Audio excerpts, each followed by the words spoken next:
Sa mga kapuso natin sa internet bumibili ng mga panregalo sa Pasko, payo ng mga otoridad, mag-ingat at maging wais lalo na't marami na tayong kababayang na biktima ng online scams. Balitang hatid ni Isay Reyes.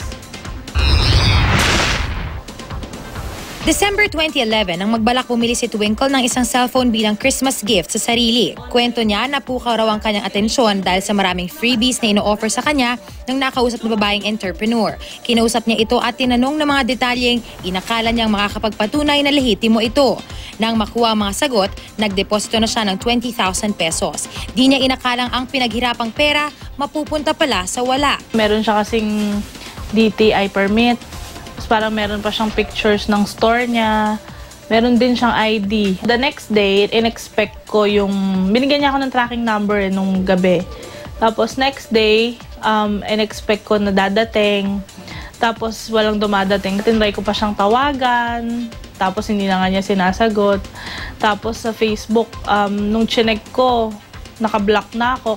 Pansamantala muna siyang tumigil sa online transactions pero di nagtagal, bumalik din siya rito. 10 buwan na ang nakalipas simula nang itayo ni Twinkle ang kanyang sariling online store.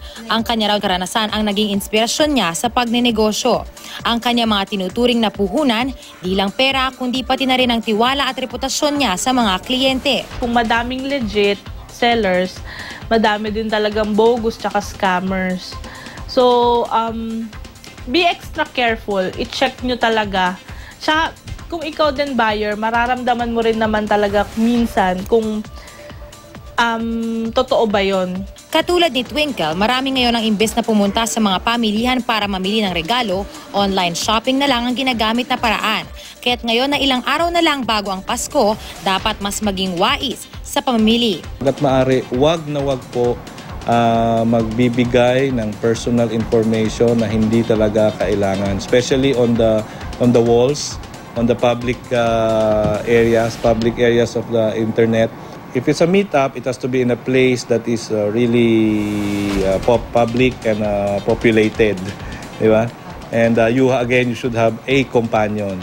Tandaan din daw na maging smart, laging mag-ingat, makipagkita sa matataong lugar, siguruhing reliable o credible ang source ng produkto at sabihin ng mga transaksyon sa isang malapit na kaanak o kaibigan.